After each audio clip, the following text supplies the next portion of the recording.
Shalom, selamat pagi jemaat semuanya. Kembali lagi dalam kebaktian online kita pada pagi hari ini dan bersyukur kalau kita masih ada sampai saat ini itu semua karena kemurahan Tuhan, itu semua karena kebaikan Tuhan dalam kehidupan kita. Sebelum kita akan menyanyikan sebuah pujian, kita akan berdoa terlebih dahulu. Bapak, terima kasih Bapak atas kasih setiamu, atas cintamu kepada kami Tuhan Yesus. Kami bersyukur Tuhan, kami di sini Tuhan masih bisa memuji memuliakan namamu. Itu sebuah kesempatan yang luar biasa bagi kami Tuhan Yesus, walaupun di tengah-tengah pandemi seperti ini Tuhan, tapi kami percaya Tuhan Engkau ada di setiap rumah yang ada Tuhan Yesus, Tuhan yang memberkati setiap kami, Tuhan yang memberkati kebaktian kami dari awal sampai akhir, dan kami akan siap memuji memuliakan namamu hanya di dalam nama Tuhan Yesus Kristus. Haleluya, amin. Kita akan menyanyikan sebuah pujian, anugerah-Mu bagi kami.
Benar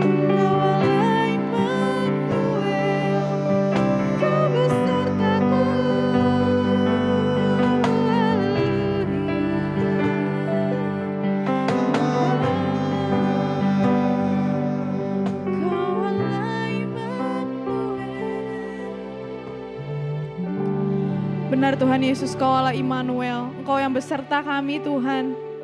Engkau adalah kekuatan kami, Engkau adalah penghibur kami Tuhan Yesus. Kami bersyukur punya Allah yang baik seperti Engkau Tuhan Yesus. Dan kami Tuhan, setiap jemaat-Mu Tuhan akan siap mendengarkan firman-Mu Tuhan Yesus. Tuhan siapkan hati kami, Tuhan siapkan telinga kami Tuhan, agar kami bisa melakukan dalam kehidupan kami sehari-hari Tuhan Yesus.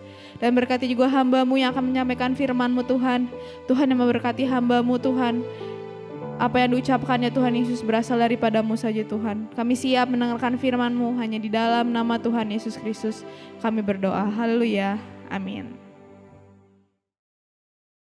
Shalom, puji nama Tuhan. Selamat bertemu kembali di ibadah kita sekalipun masih dalam ibadah online. Tetapi tetap tidak mengurangi sukacita kita di dalam nama Tuhan kita Yesus Kristus.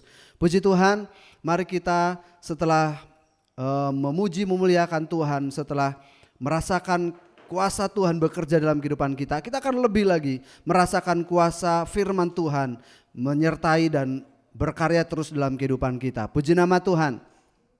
Kita akan belajar bersama-sama kembali masih mengenal karya Allah, tetapi dalam hal ini atau hari ini kita belajar tentang visi dan misi Allah. Ya, kalau kita kemarin belajar tentang bagaimana rancangan Tuhan, tujuan Tuhan dalam kehidupan kita, maka kita juga perlu tahu bagaimana visi dan misi Allah dalam setiap kehidupan kita bagi semuanya juga tentunya. Nah, puji nama Tuhan, Bapak Ibu Saudara. Kita akan langsung melihat firman Tuhan di dalam Yohanes pasal 3 ayat yang ke-16. Yohanes 3 ayat yang ke-16, ayat yang sudah tidak asing untuk kita semuanya. Demikianlah firman Tuhan. Karena begitu besar kasih Allah akan dunia ini, sehingga Ia telah mengaruniakan anaknya yang tunggal, supaya setiap orang yang percaya kepadanya tidak binasa, melainkan beroleh hidup yang kekal. Nah, puji nama Tuhan. Sebelum kita lebih jauh mengenal tentang visi dan misi Allah bagi kita, bagi orang-orang percaya, bahkan bagi dunia juga gitu ya. Nah, kita perlu tahu dulu mengerti apa sih arti visi dan misi itu ya. Visi adalah pandangan yang jauh ke depan, atau boleh dikatakan adalah tujuan Allah tentunya dalam hal ini. Itu adalah visi, dan misi adalah bagaimana cara mengerjakan atau meraih visi itu sendiri.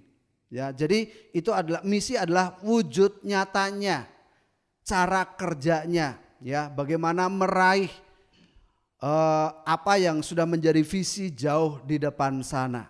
Nah, puji nama Tuhan, itu pengertiannya. Jadi dari kata tersebut, dari kata visi dan misi, maka kalau kita belajar tentang visi dan misi Allah, kita akan belajar itu adalah isi hati Allah sendiri. Ya.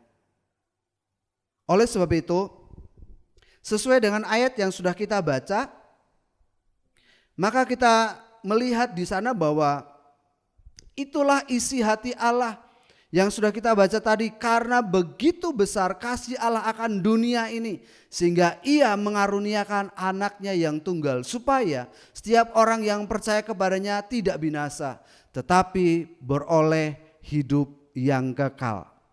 Ya, inilah wujud dan bukti dari visi dan misi Allah itu, Bapak Ibu Saudara, di ayat yang sudah kita baca tadi. Wujudnya, ya, wujudnya adalah kasih Allah yang besar. Itu wujudnya. Tetapi buktinya adalah mengaruniakan anaknya yang tunggal, mengaruniakan atau mengorbankan putranya sendiri, satu-satunya yang Dia kasihi, ya, anaknya yang tunggal. Jadi dari situ kita belajar bahwa visi Allah adalah, yaitu visinya Allah adalah supaya setiap orang yang percaya kepadanya, kepada Tuhan, tidak binasa, melainkan beroleh hidup yang kekal. Jadi dari situ kita melihat bahwa visi Allah itu jauh ke depan, Bapak Ibu Saudara, benar. Bahkan sampai kepada kekekalan, adalah untuk keselamatan kita. Ya. Itu visinya Tuhan. Supaya setiap orang yang percaya kepadanya tidak binasa, tetapi beroleh hidup yang kekal. Boleh masuk ke surga, boleh menikmati pengharapan kekal. Itu visinya Allah. Kemudian misinya adalah, yaitu tadi, menunjukkan kasihnya yang besar melalui mengorbankan anaknya yang tunggal itu. Ya. Itu misi atau visi dan misi Allah bagi setiap kehidupan kita. Dan itulah isi hati Allah, ya. Isi hati Tuhan yang apa? Berinisiatif untuk menyelamatkan, punya rencana, punya tujuan untuk apa? Untuk membawa kehidupan kita kepada kehidupan yang kekal. Kepada kekekalan itu. Ya. Lalu caranya adalah dia mengirimkan, dia mengorbankan putranya yang tunggal itu sendiri. Yaitu Tuhan kita Yesus Kristus. Ya. Kemudian kalau kita hubungkan ini, mungkin timbul pertanyaan dalam kehidupan kita. Apakah kemudian visi dan misi Tuhan Yesus itu sama dengan visi dan misi Allah sendiri? Karena kita melihat bahwa Tuhan Yesus adalah, boleh dikatakan sebagai buktinya, ya. Bukti inilah visi Allah, ia mengaruniakan anaknya yang tunggal. Bukti bahwa dia punya kasih yang besar. Nah, kemudian kita perlu melihat apakah benar bahwa visi misi daripada Tuhan Yesus sama dengan visi dan misi daripada Allah Bapa. Kita perlu melihat di sana. Kita melihat di dalam Yohanes pasal yang ke-14, Injil Yohanes pasal 14 ayat 1 sampai yang ke-7, saya bacakan buat kita. Dikatakan demikian firman Tuhan, janganlah gelisah hatimu, percayalah kepada Allah, percayalah juga kepadaku, kata Tuhan Yesus. Di rumah Bapakku banyak tempat tinggal. Jika tidak demikian, tentu aku mengatakannya kepadamu. Sebab aku pergi ke situ untuk menyediakan tempat bagimu. Dan apabila aku telah pergi ke situ dan telah menyediakan tempat bagimu, aku akan datang kembali dan membawa kamu ke tempatku, supaya di tempat aku berada, kamu pun berada. Dan kemana aku pergi, kamu tahu jalan ke situ. Kata Thomas kepadanya, Tuhan, kami tidak tahu kemana engkau pergi. Jadi bagaimana kami tahu jalan ke situ? Kata Yesus kepadanya, akulah jalan dan kebenaran dan hidup. Tidak ada seorang pun yang datang kepada Bapa kalau tidak melalui aku. Ayat 7, sekiranya kamu mengenal aku, pasti kamu juga mengenal Bapakku. Sekarang ini kamu mengenal dia dan kamu telah melihat dia. Nah, dari ayat tersebut kita bisa tahu, kita bisa lihat bahwa visi dan misi Tuhan Yesus tentu sama dan sejalan dengan visi dan misi daripada Allah Bapa sendiri. Allah Bapa tadi dikatakan Yohanes 3 ayat 16, karena begitu besar kasihnya, kasih Allah akan dunia ini sehingga ia mengaruniakan anaknya yang tunggal. Supaya apa? Supaya setiap orang yang percaya kepadanya tidak binasa, tetapi beroleh hidup yang kekal, yaitu kerajaan surga. Nah, ketika Tuhan Yesus datang ke dunia, ketika Tuhan Yesus melayani di dunia, banyak orang-orang yang menjadi percaya. Dan ketika waktunya Tuhan Yesus akan naik dimuliakan di atas kayu salib dan juga naik ke surga setelah proses kematian dan kebangkitannya, Tuhan Yesus mengatakan di dalam Yohanes pasal 14 ayat 1 sampai 7 ini. Dia katakan, jangan gelisah hatimu, percayalah kepada Allah, percayalah juga kepadaku, kepada Tuhan Yesus, kata dia. Di rumah Bapakku banyak tempat tinggal. Ya. Dan dikatakan sebab aku pergi ke situ untuk menyediakan tempat bagimu. Ya, di rumah Bapa itu tinggal di surga. Bapa tinggal di dalam kerajaannya, yaitu kerajaan surga. Dan kata Tuhan Yesus, di rumah Bapakku banyak tempat tinggal. Aku pergi ke situ untuk menyediakan tempat bagimu, bagi kita, bagi orang-orang percaya. Dia datang ke surga adalah punya tujuan untuk menyediakan tempat bagi kita. Ya, itu juga adalah sebuah tujuan Tuhan Yesus.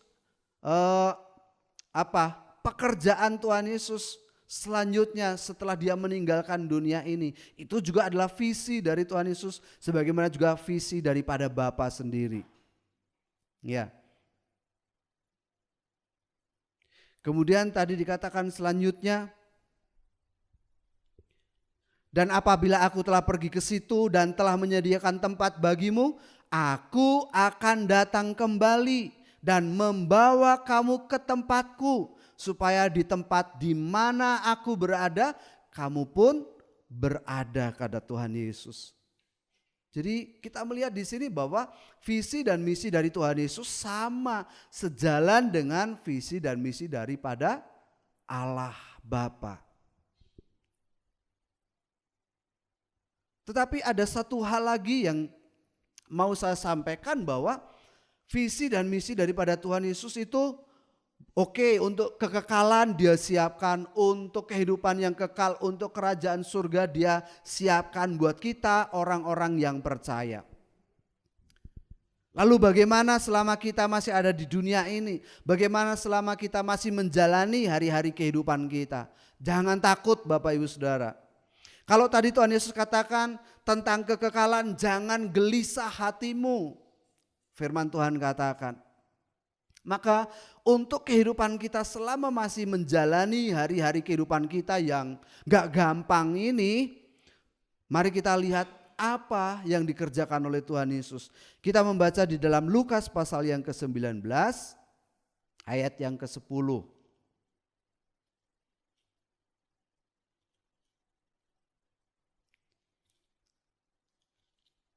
Lukas 19 ayat yang ke-10, demikian firman Tuhan. Sebab anak manusia, yaitu Tuhan Yesus, datang untuk mencari dan menyelamatkan yang hilang. Tuhan Yesus datang adalah sebagai wujud visi dan misi Allah Bapa, sebagai bukti ya, yang menjadi sebuah aplikatifnya, begitu ya, aplikatifnya dari kasih Allah yang besar itu. Dia datang ke dunia, tapi untuk apa datang ke dunia? Dia hadir di dunia itu untuk apa? Apa untuk cuman mati aja di kayu salib, bangkit, naik ke surga, nyediain tempat buat kita? Tidak, Bapak Ibu Saudara. Tetapi ketika dia datang ke dunia, dikatakan oleh firman Allah, sebab anak manusia datang untuk mencari dan menyelamatkan yang hilang. Ini perkataan Tuhan Yesus disampaikan ketika dia bertemu dengan Sakeus. Sakeus, orang yang terkenal berdosa sebagai pemungut cukai. Tetapi Tuhan Yesus mau bertemu dengan Sakeus yang banyak orang benci sama dia, banyak orang tidak mau bergaul dengan dia, banyak orang menolak dia dalam lingkungannya. Tetapi anak manusia, yaitu Tuhan Yesus, mau datang untuk seorang Sakeus yang ditolak banyak orang, yang dibenci banyak orang. Ya. Sebab itu dia katakan ayat terakhir tadi, sebab anak manusia datang untuk mencari dan menyelamatkan yang hilang. Nah, ini adalah sebuah bukti bahwa visi misi Tuhan Yesus selama di dunia ini benar, sama seperti visi misi Allah Bapa. Untuk apa? Untuk menyelamatkan, ya. Mencari dan menyelamatkan yang hilang. Nah, apa yang hilang itu bukan hanya kehidupan kita, Bapak Ibu Saudara. Ya, yang hilang itu bukan hanya kita karena oleh dosa membuat kita jauh dari hadapan Allah, bukan hanya itu. Tapi mungkin saat ini kita ada yang merasa kehilangan sukacita. Kita ada yang merasa seperti Sakius, orang yang ditolak, orang yang gak mau diterima oleh lingkungan di mana kita berada misalnya. Orang mungkin gak mau datang sama kita misalnya. Hanya karena kita adalah orang percaya kepada Tuhan Yesus. Firman Allah katakan jangan takut, Tuhan Yesus datang untuk mencari dan menyelamatkan yang hilang. Mungkin yang hilang sukacita kita, yang hilang damai sejahtera kita. Mungkin kita saat ini kehilangan pengharapan. Bapak Ibu Saudara, Tuhan Yesus datang untuk apa? Untuk mencari dan menyelamatkan sesuatu yang hilang itu. Puji nama Tuhan. Ya, puji Tuhan. Jadi dari situ Bapak Ibu Saudara, kita mari bangkitkan terus iman percaya kita di dalam Tuhan Yesus, bahwa Dia datang adalah untuk mencari dan menyelamatkan setiap kehidupan kita, ya. Apapun itu. Puji nama Tuhan. Ya, kalau dosa saja Dia mau tanggung, mau selesaikan, mau bereskan, ya. Apalagi untuk kehidupan kita, Bapak Ibu Saudara. Roma pasal yang ke-5 ayat yang ke-8, ayat termasuk salah satu ayat favorit saya, bahwa kasih Allah yang begitu besar itu Dia tunjukkan buat kita semuanya. Roma 5 ayat yang ke-8. Akan tetapi Allah menunjukkan kasih-Nya kepada kita oleh karena Kristus telah mati untuk kita ketika kita masih berdosa. Ayat 9, lebih-lebih karena kita sekarang telah dibenarkan oleh darah-Nya, kita pasti akan diselamatkan dari murka Allah. Sebab jikalau kita ketika masih seteru diperdamaikan dengan Allah oleh kematian anaknya, lebih-lebih kita yang sekarang telah diperdamaikan pasti akan diselamatkan oleh hidupnya. Bapak Ibu Saudara, dosa saja Dia bereskan, Dia selesaikan, ya. Sehingga kita diperdamaikan dengan Allah, apalagi setelah kita bisa diperdamaikan dengan Allah Bapa, maka kita pasti diselamatkan oleh firman Tuhan katakan. Ya. Apa yang hilang dalam kehidupan kita? Ketika engkau datang kepada Tuhan Yesus, Dia yang menjadi wujud visi dan misi dari Allah Bapa. Yakinlah, percayalah. Apapun yang sedang hilang saat ini, Tuhan akan pulihkan dalam hidupmu. Sebagaimana Dia memulihkan hubungan kita dengan Bapa. Oleh karena dosa yang rusak itu, tapi Dia pulihkan, diperdamaikan. Sehingga kita menjadi orang yang diselamatkan. Ya. Ketika engkau kehilangan damai sejahtera, datang kepada Tuhan Yesus. Minta Tuhan pulihkan damai sejahteramu dalam kehidupan kami. Ketika engkau kehilangan pengharapan di saat-saat pandemi saat ini. Kehilangan apa? Pekerjaan, kehilangan apa? Banyak hal mungkin yang terjadi. Percayalah, datang kepada Tuhan Yesus yang sebagai wujud, bukti, visi dan misi daripada Allah Bapa, bahwa Dia datang untuk mencari dan menyelamatkan yang hilang. Puji nama Tuhan. Ya. Kemudian kita melihat juga satu bukti lagi bahwa memang antara Allah dan Tuhan Yesus ini punya visi misi yang sama, ya. Kita membaca di dalam Yehezkiel, kitab Yehezkiel pasal 34.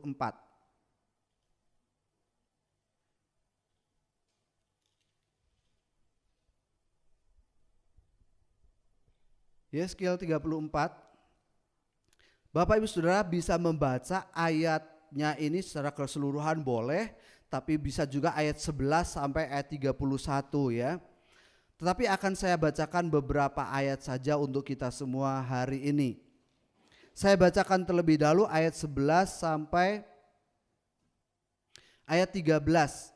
Sebab beginilah firman Tuhan Allah, dengan sesungguhnya aku sendiri akan memperhatikan domba-dombaku dan akan mencarinya. Seperti seorang gembala mencari dombanya pada waktu domba itu tercerai dari kawanan dombanya.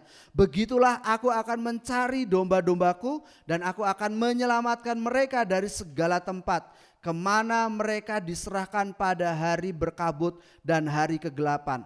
Aku akan membawa mereka keluar dari tengah-tengah bangsa-bangsa dan mengumpulkan mereka dari negeri-negeri dan membawa mereka ke tanahnya. Aku akan menggembalakan mereka di atas gunung-gunung Israel, di alur-alur sungainya dan di semua tempat kediaman orang di tanah itu.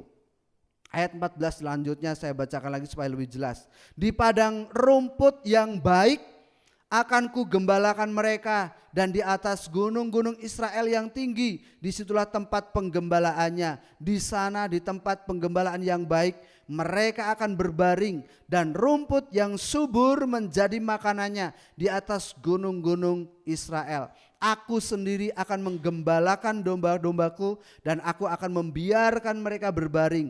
Demikianlah firman Tuhan Allah. 16. Yang hilang akan kucari, yang tersesat akan kubawa pulang, yang luka akan kubalut, yang sakit akan kukuatkan, dan yang kuat akan kulindungi. Aku akan menggembalakan mereka sebagaimana seharusnya. Nah, ini firman Tuhan datang kepada bangsa Israel yang saat itu bangsa Israel, kalau saudara membaca dari ayat 1 dan selanjutnya, seperti domba yang sedang tidak digembalakan. Kenapa? Karena gembala-gembalanya saat itu enggak benar. Ada nabi, ada hakim, ada raja-raja, banyak yang enggak benar, sehingga mereka diumpamakan seperti domba yang tercerai-berai. Dan ketika Allah melihat itu, di dalam kisah perjanjian lama khususnya dalam Yeskiel ini, Tuhan sendiri berinisiatif, aku akan menjadi gembala bagi Israel. Dan sebagai gembala dia akan menggembalakan domba-dombanya. Yang hilang akan dicari, yang tersesat akan diselamatkan, yang sakit akan dibalut, yang terluka akan dibalut, kata Tuhan. Bukankah itu sama seperti yang dilakukan oleh Tuhan Yesus juga? Ya. Dikatakan di dalam Lukas 19 ayat 10 tadi, aku datang untuk mencari dan menyelamatkan yang hilang, ya, seperti domba yang tercerai-berai tadi. Nah, puji Tuhan. Dan itu terbukti Bapak Ibu Saudara bahwa apa yang dikatakan Tuhan Yesus, maksudnya yang dikatakan oleh Allah pada saat itu dalam Yeskiel ini, di dalam ayat 23 Allah mengangkat Daud untuk menjadi gembala yang baik bagi Israel. Ayat 23, aku akan mengangkat satu orang gembala atas mereka, yang akan menggembalakannya yaitu Daud hambaku. Dia akan menggembalakan mereka dan menjadi gembalanya. Nah, pada saat Daud diangkat oleh Tuhan menjadi gembala bagi Israel, kita melihat gembala yang baik ini mampu membawa Israel kepada sebuah kemajuan, kemakmuran yang luar biasa. Baik secara rohani dan juga secara jasmani. Ya. Demikian apa yang dikatakan oleh Tuhan sendiri di dalam Yeskiel tadi juga, bahwa aku akan membawa mereka ke padang rumput dan mereka akan menikmati padang rumput yang hijau, yang segar, dalam pemeliharaan Allah yang sempurna. Wah, luar biasa Bapak Ibu Saudara. Ini yang dilakukan oleh gembala kita yang baik. Dan ayat 31. Kamu adalah domba-dombaku dan domba gembalaanku, dan aku adalah Allah atau Allahmu, demikianlah firman Tuhan Allah. Ya. Ketika dia menjadi gembala bagi kita, maka kita akan menikmati hal-hal yang baik, perkara-perkara yang baik, ya, pemeliharaan yang terbaik dalam setiap kehidupan kita. Dia akan menempatkan di tempat-tempat yang terbaik buat setiap kehidupan kita.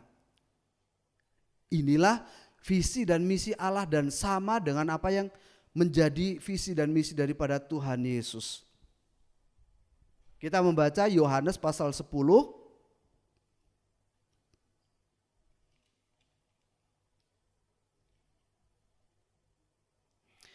ayat yang ke-14 sampai 16. Yohanes 10. Yohanes 10 ayat 14 dan 16. Dikatakan demikian.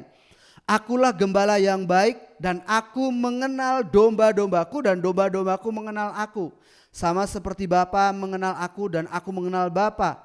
Dan aku memberikan nyawaku bagi domba-dombaku. Ada lagi padaku domba-domba lain yang bukan dari kandang ini.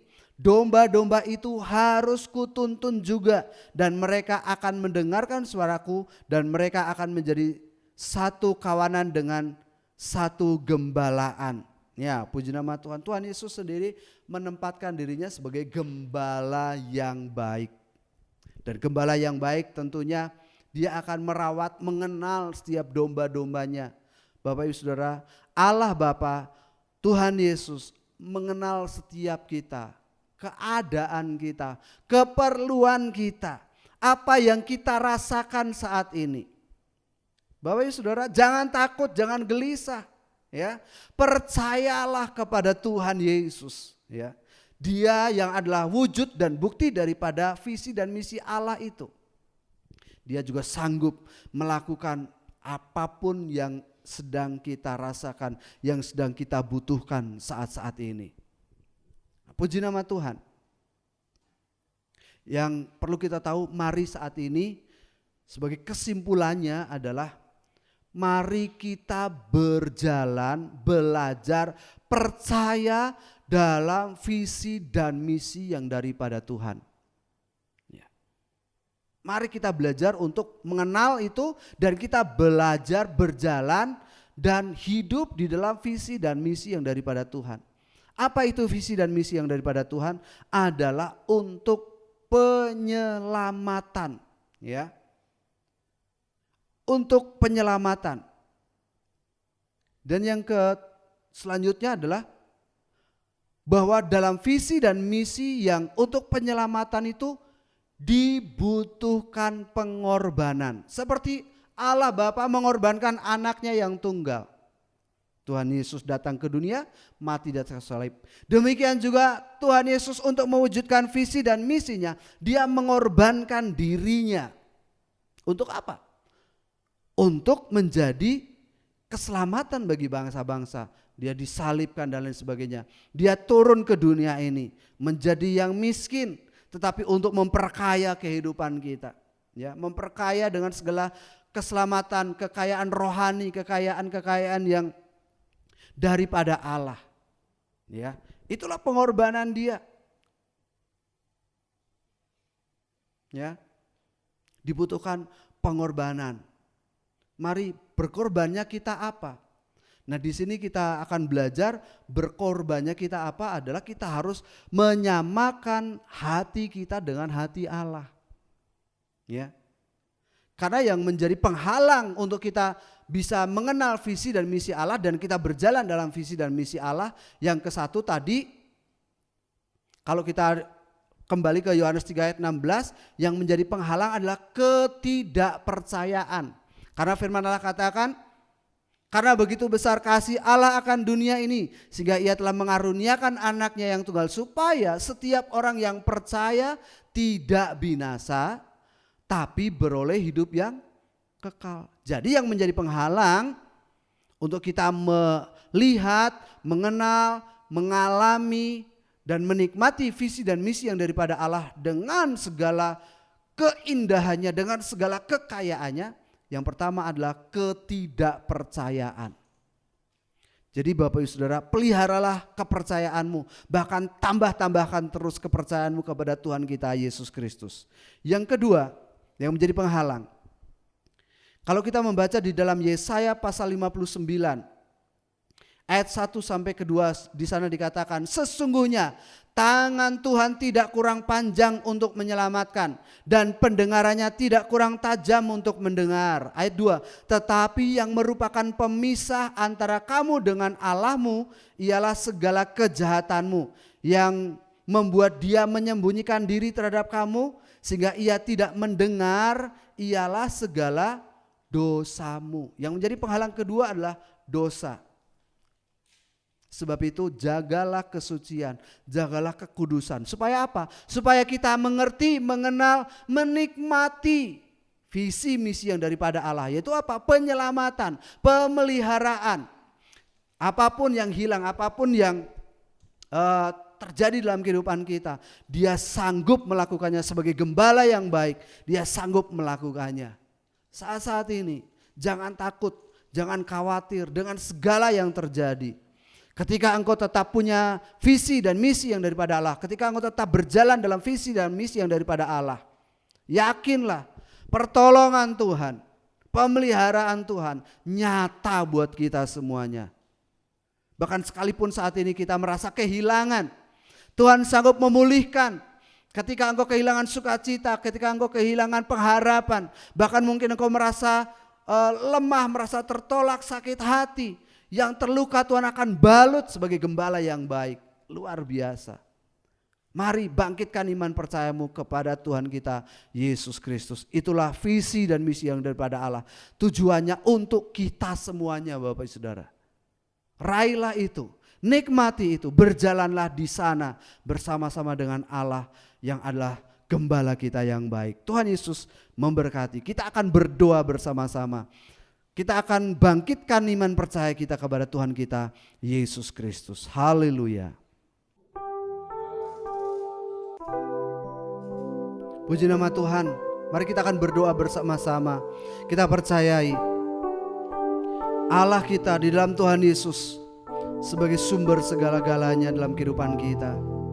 Saat-saat ini apapun yang kita alami, mari datang dan serahkan kepada Dia yang adalah gembala yang baik buat kita semuanya.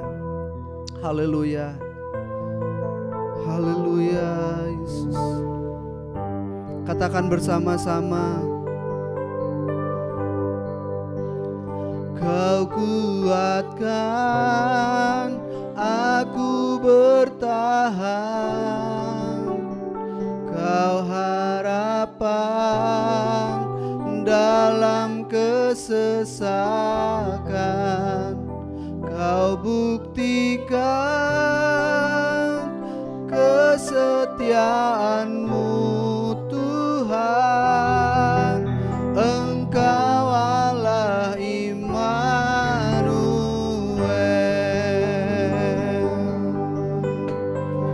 Katakan, Kau kuatkan aku bertahan,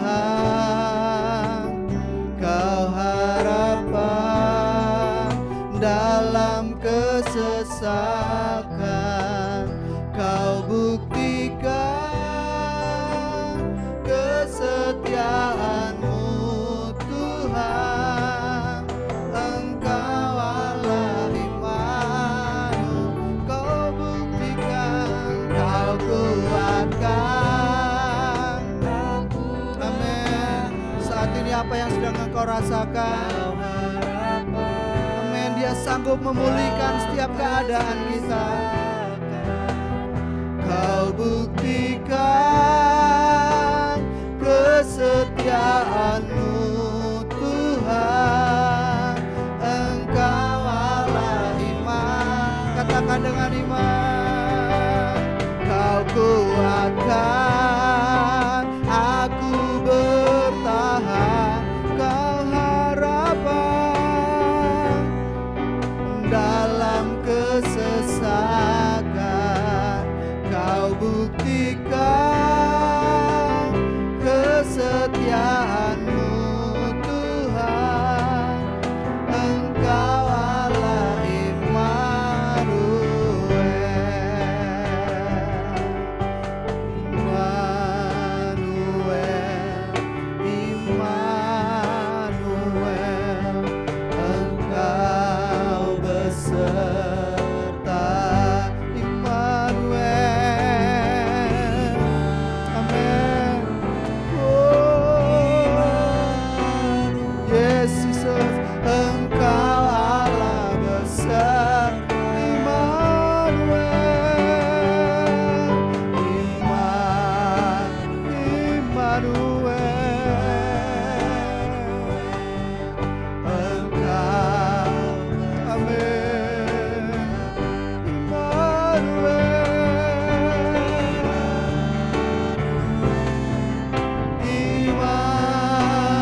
dalam kesesakan,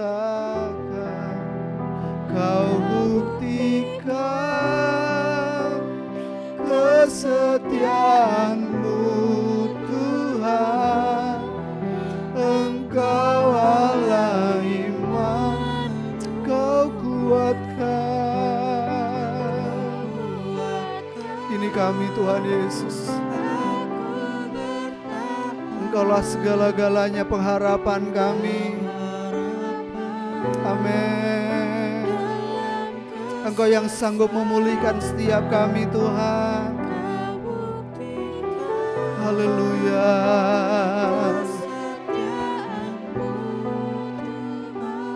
Oh, Engkau Allah Immanuel, Kau kuatkan aku bertahan. Kau harapan dalam kesesakan, Kau buktikan kesetiaan. Engkau Allah. Oh, sekali lagi, amin, glory.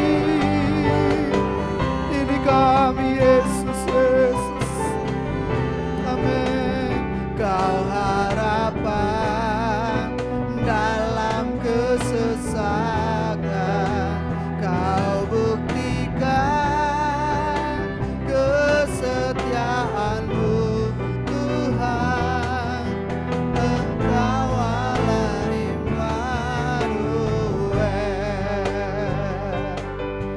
Engkau Allah Immanuel, Engkau Allah Immanuel.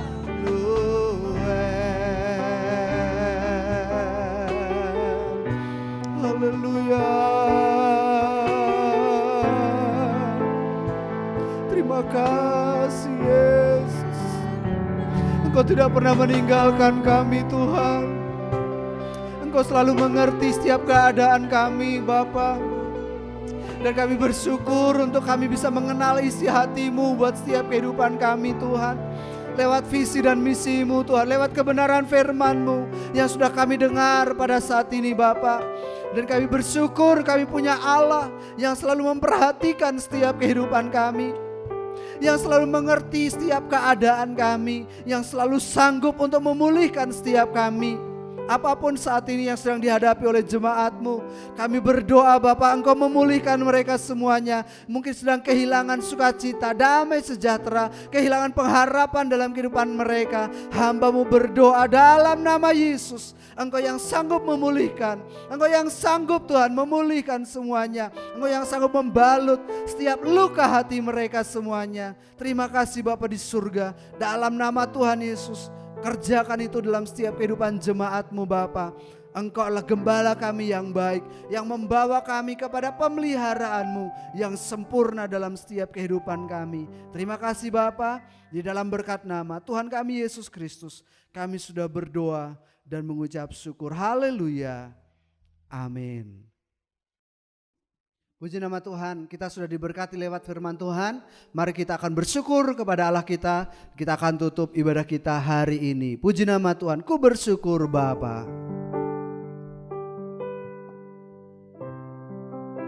Haleluya Yesus. Terima kasih untuk kasih setia-Mu Tuhan. Haleluya. Ku bersyukur Bapa, ku bersyukur Tuhan buat kasih setia-Mu di dalam hidupku. Ku bersyukur, ku bersyukur Bapa. Ku bersyukur Tuhan buat kasih setia-Mu di dalam hidup.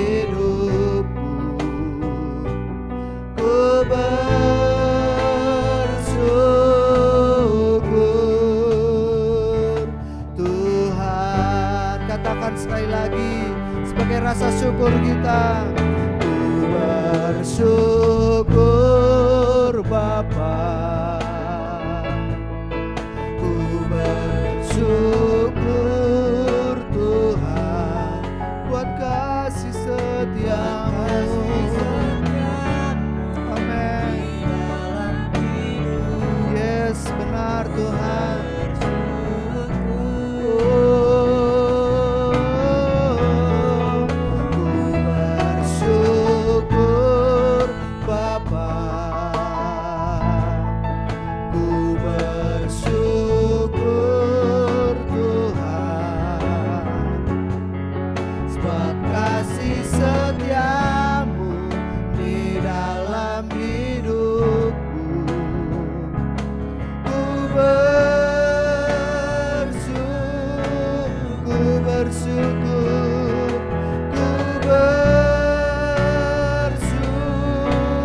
Sekali lagi katakan, ku bersyukur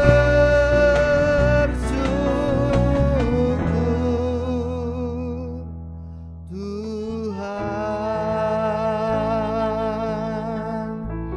Inilah ucapan syukur kami buat penyertaan-Mu, buat pertolongan Tuhan. Kami sudah melakukan ibadah kami Bapa. Kami percaya berkat Tuhan sudah turun atas kami semuanya. Berkat pemulihan, berkat kelepasan, berkat pembebasan buat kami semuanya Tuhan. Dari segala apa yang sedang kami rasakan, kami percaya kami sudah menerimanya Tuhan Yesus oleh berkat kasih karunia-Mu yang besar dalam setiap kehidupan kami. Terima kasih, berkati setiap jemaat-Mu, berkati iman percaya mereka, berkati segala pengorbanan mereka, berkati apapun yang menjadi kerinduan mereka. Kami hanya serahkan dalam tangan Tuhan sebagai Tuhan dan Raja dalam segala kehidupan kami. Terima kasih Tuhan Yesus, terpujilah nama-Mu. Penyertaan Tuhan menyertai kami setiap hari-hari kami, setiap kehidupan kami sepanjang hari ini, sepanjang kehidupan kami sampai selama-lamanya. Terima kasih Bapa. Di dalam berkat nama Tuhan kami Yesus Kristus, kami sudah berdoa dan mengucap syukur. Haleluya. Mari kita terima berkat dari Tuhan. Jemaat yang dikasihi oleh Tuhan, terimalah berkat anugerah damai sejahtera dari Allah Bapa, cinta kasih sayang dari putranya Tuhan Yesus, pimpinan penyertaan penghiburan persekutuan Allah Roh Kudus, memimpin, menghibur, mempersekutukan kita sekalian. Dari saat ini sampai Maranatha, Tuhan Yesus datang kembali yang kedua. Di dalam berkat nama Tuhan Yesus Kristus, kami sudah berdoa dan mengucap syukur. Yang percaya katakan bersama-sama, amin. Tuhan Yesus memberkati.